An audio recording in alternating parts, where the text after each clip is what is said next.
Hi, this is Roger. Thanks for dropping by. This is one of those strange days. Outside temperature is incredibly low, bordering on freezing last night. So at this time of year, that is a bit unusual in the UK, but it's supposed to be warming up again. But the problem is, to try and get some heat in here, I've opened the door. So now the house is cold. It's trying to get a balance between the two. I need to do some work out here today and some filming, and I don't want to be ridiculously uncomfortable with me, gloves and scarf and coat on and all that cobblers. So the sun is out and it is slowly warming up out here. Give it another hour or so and it'll be comfortable again. Well, hopefully it will. So the idea for today's video is I do my everything in bloom on the 8th video as a regular feature. I'm dreading the day when there isn't anything, but I don't think that's ever going to happen. Fingers crossed. But as a consequence of that particular video and its style, things like new spikes and buds pushing on and, sort of progress on individual plants is not included. And some orchid blooms are actually quite short-lived. So obviously in between those monthly episodes, shall we say, I'd like to include those sorts of things, buds coming and new blooms opened in case they don't make it to that video on the 8th, if you see what I mean. So that's my idea for today, is to go around and look at the progress of spikes, things that have opened recently that possibly weren't open in that video, and a chat about the Dendrobiums as well as I go round. These are getting difficult. My mounted orchids as a collection have got a mixture. They've got some that are going into their much drier period now, so are not going to get watered as often and are not going to get any more feed. The very lowest of levels, probably about every third or maybe even fourth watering, but only really occasionally, because they're not growing. If they're not growing, they don't need the food. It's as simple as that. And I've now got decisions to make as I go round. Is this plant at single plant level actively growing? Yes or no? If the answer's no, water only, with only a very low level occasional feed. And if it's going to be every third or fourth watering and they're already down to every third or even fourth day, you can see how infrequently through the winter they would get food. If you look at the frequency multiplied by the number of times they just get a flush or a very light watering in some cases, and how often the feed would be applied, it really isn't very often. And once we get out sort of middle of February towards the end of February, there'll be signs of life again. So we're looking at whatever it is now, heading towards the middle of November. Same time December, same time January, same time February. There's 3 months worth of this. If you work out the frequencies in between, the level of feeding, really does go down to next to nothing.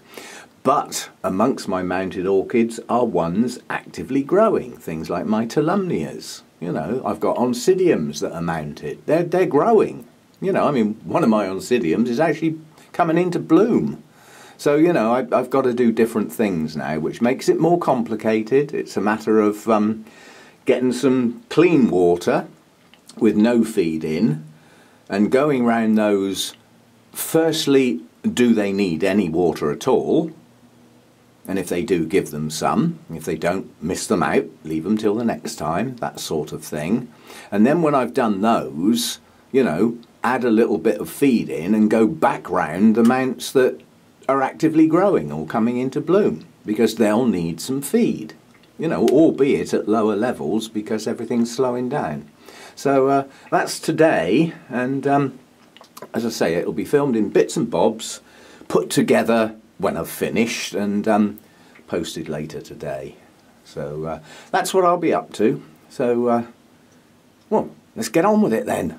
Actually, I'm not going to get on with it yet. I'm going to go and have some breakfast and another coffee and have a quick check on my stuff on the computer and things, and let it get a bit warmer out here first. I've got to balance it though. What I don't want to be doing is watering so late in the day that plants are still very wet going into the low temperatures at night. That's not a good idea. So the idea is to get the watering done as the heat builds up on a sunny day like today, so that they've got chance to be dried off a bit before the end of that day and I lose my heat again. So it's a little balancing act, and it's at plant by plant level. I can't generalise anymore. I can still generalise with the pots to a greater extent, but not the mounts. They've got to be treated as an individual plant. Does this plant need water and or feed today? And if not, just hang it back up again. Simple as that. Give it a miss. Better to underwater than overwater when your temperatures are low. You know, that's just the way it really needs to be. If you don't get low temperatures, you haven't got to worry about it. But at the moment, I do. So I do have to worry about it. And soggy roots and low temperatures is a recipe for trouble of various sorts. So, well, let's go and have some breakfast and then we'll get on with things. I just thought I'd have a quick look at the light. When the sun comes in through that end, for those hours, that's my brightest light by a lot. There's only one layer of shade netting there. That was not high quality shade netting, and although it was rated at 50%, I suspect that rating was a bit iffy because I didn't spend a lot of money on it. But nonetheless, my long cane dendrobiums take full benefit of that while it's there, and you can already see the shadow. Yeah, where the sun's getting lower in the sky, there's a building next door, and then my hedge and things like that. So already this bit down here never gets that sun. It just never gets high enough in the sky to get that low, apart from about the last hour before it goes behind that tree. But the penetration, yeah, I mean that little dendrobium there, here, I mean that's almost like being in full sun. So, you know, I can move plants around to gain a benefit of extra light without having to put them right over there. Unfortunately, there is a mass of green over there. The sun doesn't really get through there very much. But strangely enough, it does. Just there. There's a hole, and that comes straight through onto here for about an hour, hour and a half. Yeah. So, you know, that's not a lot. It certainly isn't 11 or 12 hours, is it? But it's the best I can do. And this light chops and changes if we get a sunny day, the light changes in here in various places. Sometimes it's incredibly bright, which is good, and at other times of the day, not so good. So just have to do the best you can with light, really. You know, get as much as you can for those that need it. And those that don't need it, keep them out of it. You know, simple as that. But it's always worth remembering that, you know, through the winter in the UK, what our eyes tell us is bright light for the plants is not that bright. We adjust. You know, we sort of, if I go outside now, my sunglasses will go dark and it will seem like a really bright day. But really, with that sun that low in the sky, and all the muck that we put into the air that it's got to get through before it, you know, gets to here where the plants are, it's not as bright as our eyes tell us. The light levels are lower, yeah. So you can get your plants a bit closer, yeah. Push a little bit, but watch your leaves. The easiest way is, you know, if your plants seem to be in what is bright light, especially if it's direct sun, even in the winter. Some plants can take that, I know. But if you put your hands on the leaves, if those leaves feel really warm to the touch, you're pushing your luck. Yeah? That's where your airflow comes in. You know, if you keep the air moving across your leaves, then they won't heat up as much. But yeah, if your leaves start getting too warm, that's not so good. But you need the light. So you've got to balance it. All good fun, isn't it? Or you could just go to work and forget them till you come home and then it's dark. Oh, and another quick point, while I'm touching on light, which was not the point, but wandering off again as usual.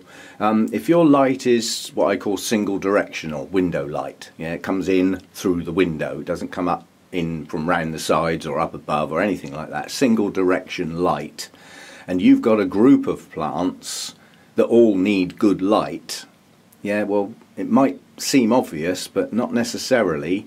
Small ones at the front, medium ones behind those, and taller ones behind those. Because if you haven't got room to get them all on the front row, and there has to be a second or even a third row, well, if you put the taller ones near the back, at least they get some over the top of the lower, lower height plants. So, positioning your plants to get best light can sometimes mean, certain ones need to go at the front, certain ones need to go behind. And just try and get each plant to have as much light as it needs. It is difficult, but you just do what you can. But big bushy plants at the front, and poor little plant sat behind it. It's got sat in the dark, isn't it? So you just got to work with what you've got. Thought I'll catch this one while it's in the light. These blooms sparkle, but camera. Just as I start filming, there's a sun's gone behind a cloud. It looks like what I thought was going to be a nice sunny day maybe isn't, so maybe it's not going to get as warm in here today. But this bulbophyllum, this is Elizabeth Ann Buckleberry, lovely bloom on it this time, and these are much longer than on the last blooms I had. Lovely bloom on that. Several other new growths pushing on that are quite capable of blooming, but no sign of any spikes on them yet, but I'll have this one while it's going. And as this is probably one of the best blooms I've had on this bulbophyllum, I'll be very interested to see if it lasts longer than previous bloom spikes. Because I keep records on, when a bloom first opens. It's difficult to put a date on a bloom like this, because you get the blooms, but strictly speaking, until this top bit rises up, it's not fully open. It's still really a bud, but is it? It's a very difficult one to decide when it opens. I always class it as the point where the top bit opens up and you can see the inside of the blooms. So that's how I do it. But yeah, it's hanging in there. It's doing okay. Now, these are my only two Paphiopedilums with buds. I must admit this year I've got some much better root systems on my paths, so I don't see why the latest growths on all of them shouldn't bloom eventually. It's just a matter of when. But this one is quite a stunner when it opens, and it's just starting to crack at the bottom of the bud, so probably within a week or so that should be fully open. This one's a bit behind. This is Mordier. This one is I've forgotten, Magical Venus? Yeah, Magical Venus, a hybrid obviously. So is Mordier, but Mordier's a lot closer to species. I think it's a primary cross. Possibly. But I should have some Paphiopedilum blooms soon. I've always got at least one open over the Christmas period when I've got a lot more people come round, over the holiday period. So it's always nice to have one of these open, because these are always a bit of a showstopper, despite only having one bloom. Something I will do, I have no plans on expanding my Paphiopedilum collection. The ones I've got, I'll keep. And the only exception will be if I can find a good plant that is a multifloral type. Even if it's a sequential one. It's just that the ones I've got always produce a single bloom. That's it. And then that's that fan gone. You've got to wait for a whole new growth to mature and do it again, which can be some time. But I will get a multifloral one if I see a good plant, not a single fan. I want a reasonable plant, I'll probably have to pay a bit for it, because they take time to get mature like that with quite a few active fans on. But I'll keep my eye out and we'll see how we go. And this will be for the eagle-eyed. Not only is this a miniature Paphiopedilum, but what I want to show you is tiny. This was in a repotting video not long ago. This was one of my daughters, and effectively it had lost all its roots. So this was just a stump stood in some moss. But if I get the tag out of the way, we have a root. Okay, it might only be one, but one is one more than none. It's going to make it, I think, because I'm just about to, I want to cover it up. I've just uncovered it so that you can see it. I'll put the moss back over the top. I need that root to succeed. I've got a feeling there might be more than one, but that's a good root pushing out there.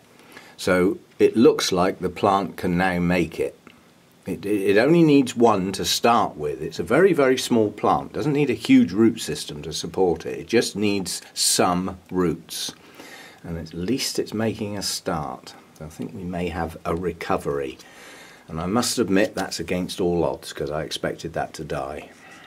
So my daughter will be over the moon that that's managed to be saved. So a little bit of progress. Slow. Slow progress. Like everything with these things. Slow progress. Well, I've got this one out to water it. This spike on the... this is Phalaenopsis zenming brontosaurus. Beautiful blooms. And not too far off now. That spike's moving on well. And I like this because it's not a giant plant. It's a nice evenly balanced plant. It's pushed out a reasonable root system in the holy clay pot, but it also has quite short spikes, so it doesn't take up half the place. Yeah, so coming on, that should be in bloom. I can't remember how long these blooms take and how big they need to be before they crack open, but coming soon, and that is a gorgeous splash of colour when that comes out. Beautiful blooms on that. Let's get the rest of this indoor stuff captured. This is one of my mounted Phalaenopsis. This is green apples, and the spike on this is pushing on nicely. It's still not forming its buds yet, and I can see it's going to be a problem soon because it's going to hit the door, so it's going to have to move. Nuisance. And tucked in behind there is the plant, and over here is the spike. That's Sweet Memory. It's lost all its blooms now, and at the moment I see no sign of that tip moving on that spike. But the spike's bright green, so the spike stays on. We'll see what that one does. And this little mini Phalaenopsis up here in the gods. I'm standing on tiptoe and the camera's right up above my head. I'm not getting everything down, I'm just catching things as I go past really. But that spike's progressing now. You can just see signs of the buds starting to form. And that will be another one of the Phalaenopsis that I can ID. Once it blooms, I can tell which one it is, you know, back in my notes, because although my notes say what colours they are, the plants don't. I know I've got the tags now, I've got no excuse, but in some cases I've still got to wait for blooms to open, and that's one of them. Okay, I'll go along this line. This is more along the decision-making process. Both of these Dendrobiums here are winter rest types. They need to cool right down, they need to dry off quite well and go down to minimum watering, real minimum watering, and no feed. And that's already started. But I still have decisions to make. This is still a relatively young plant, but it's not. The new growths this year are perfectly capable of flowering. Now this one's easy, because if I want to give this a drop of water, I don't have to get anywhere near the plant. I can just put the water round the edge of the mount, and that will just hydrate those external roots. So we won't be getting the centre of the plant wet.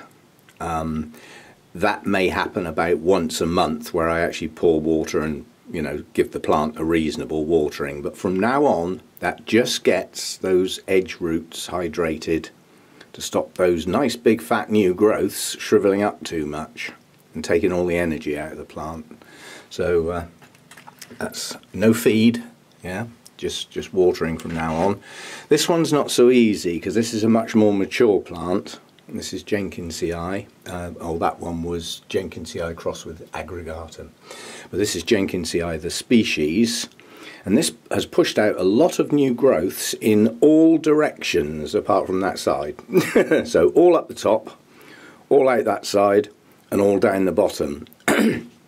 This one's not so easy, because that large mass of new growths down the centre there, most of those roots are in there. Well, the only way I can get water on them, I'm going to get some water on the plant, whether I like it or not. But I can just go careful. Yeah, and then just put some, you can see roots there, look, up near the top of the mount. I can just gently pour round the edges, just try and get some roots hydrated without absolutely soaking the plant. And again, no feed, not from now on. This mount is a totally different thing.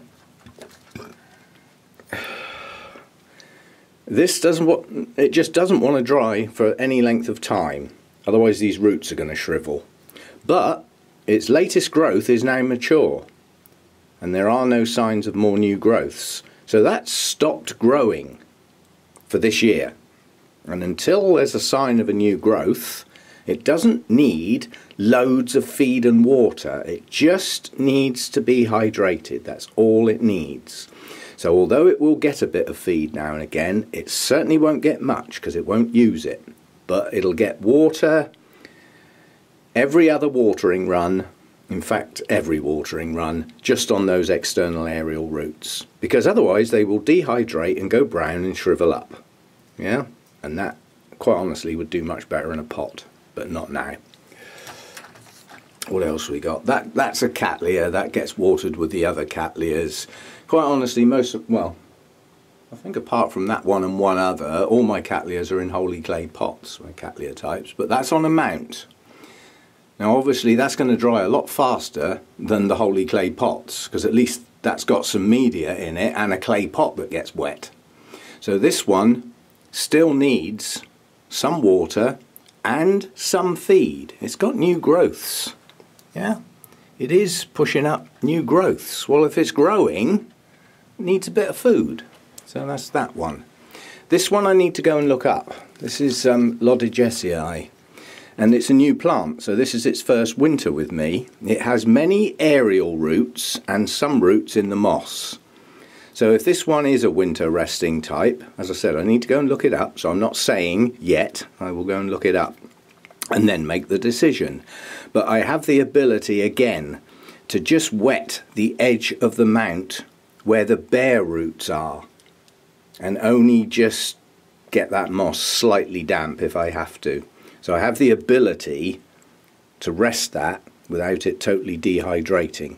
In other words, I won't soak the whole plant. I'll just keep those external roots going, if that's the type that needs it. As opposed to the Dendrobium next to it, which doesn't. At the end of the day, there's a new growth there, still pushing out leaves. Yeah? It's still growing. So, if it's going to grow, it needs some water and some food. Simple as that. It's a very, very quick decision on that one. That new growth needs to push on.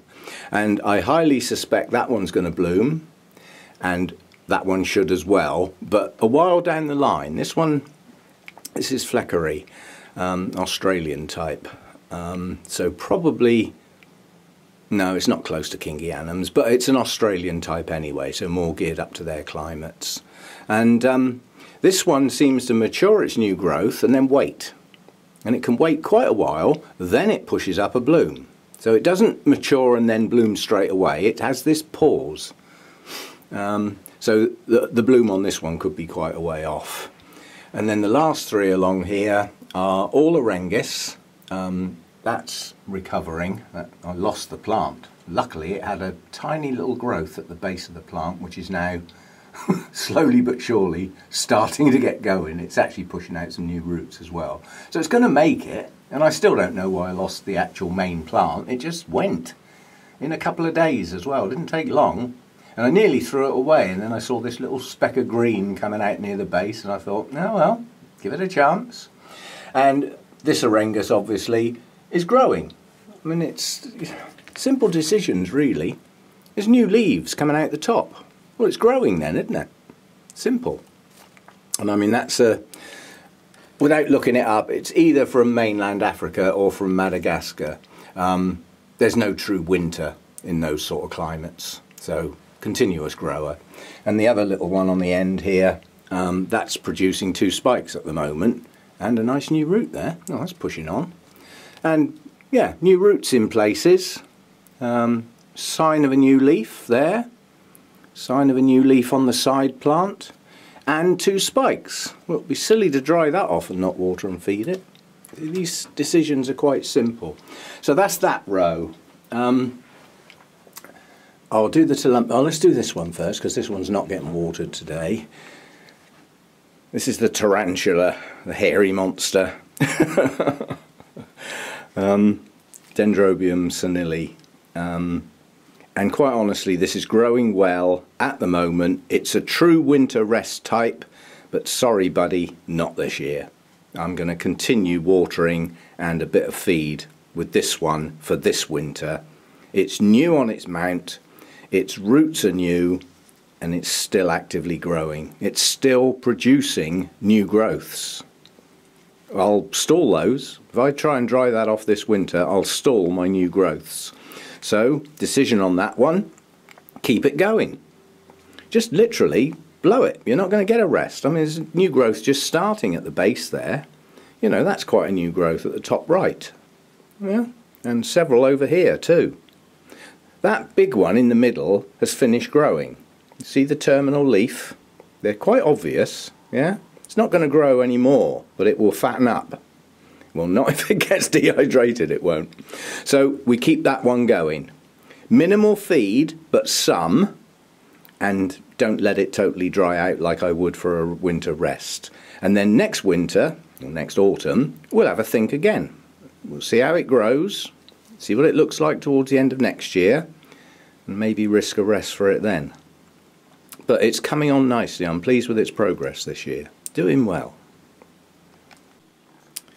Now this is a little Oncidium Twinkle. It's a variety Tiny Twinkle. So it's like a miniature version of what is already quite a small plant.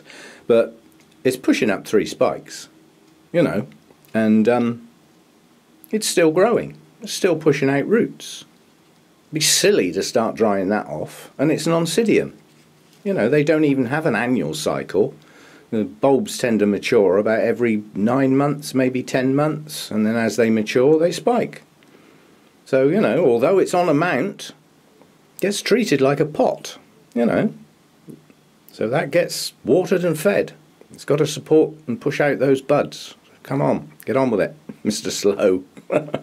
So you can see the decision is at plant level. That one just carries on getting watered and fed. Not quite as often. I mean, that's daily in the summer. Okay, we're down to every 2nd and sometimes 3rd day now. But, you know, it doesn't stay dry for any length of time.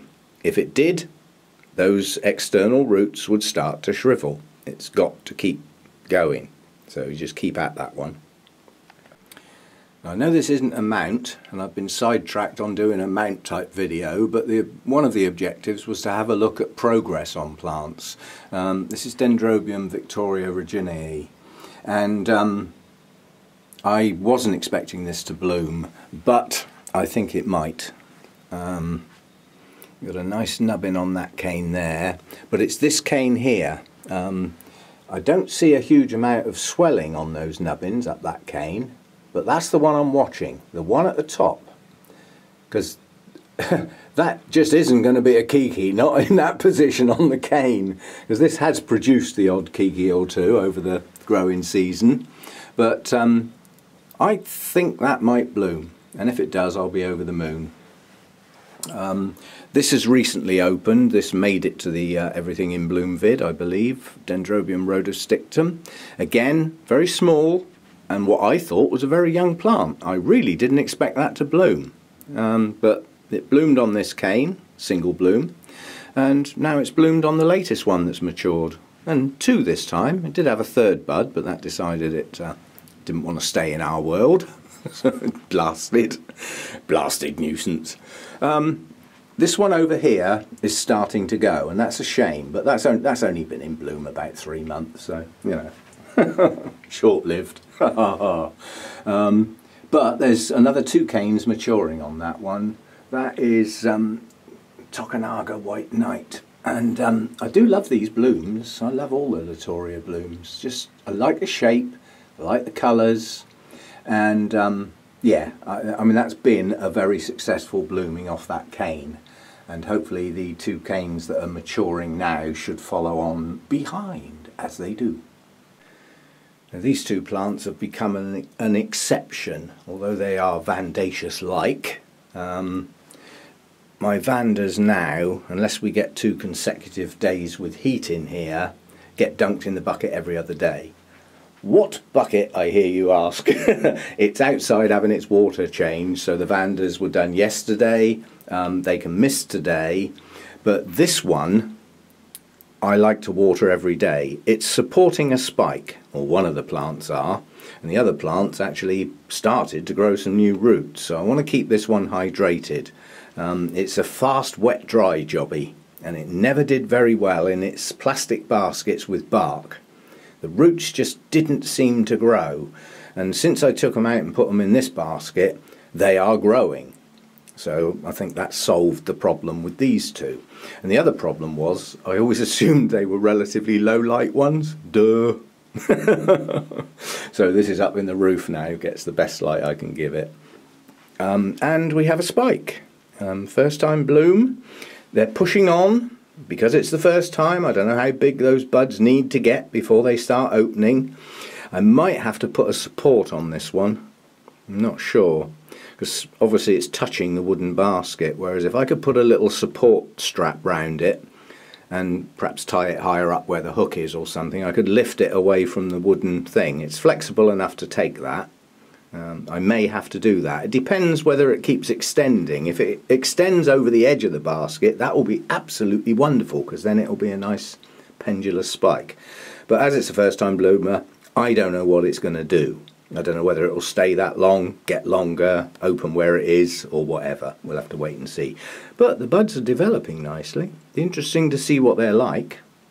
They should be pink and white, but we'll have to wait and see, because this come on brain, Stylus gigantea, blooms are variable, considerably variable. So, you know, we might get a dark version, we might get a really pale version that's almost white. Yeah, we might get one with the touch of peachy colour on it, but we'll wait and see, as it's a first timer. Progress, a spike.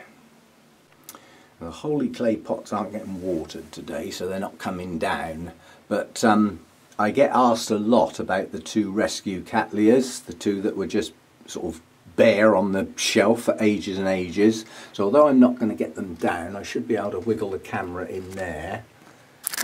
Where are we? Let's see what the hell I'm doing. I'm not sure I can. There. That's the new growth on that one. That's pushing on nicely now, and it's developing a leaf. So photosynthesis into the plant through the new leaf. That's good stuff. And the other one, this new growth's decided to be perched right on the flipping top, but it is growing new roots on top of the roots it's already pushed down. So both pieces are going to make it, but this one might have to be adjusted. It depends what happens. I would have liked that new growth to be a lot nearer the media. Well, there is an easy answer to that. Add some more media in there, because those old canes will eventually come off. Not yet, because they've got leaves on. But if you think about it, if these old canes over here are going to come off, they serve no purpose. So putting some chunky bark over the top so these roots have got something to get into is not going to do any real harm. So I think I might do that later today. Just chuck a handful of larger bark on there for those roots to get into and get hold of. But they're coming on, they're growing. Not dead yet. Yay!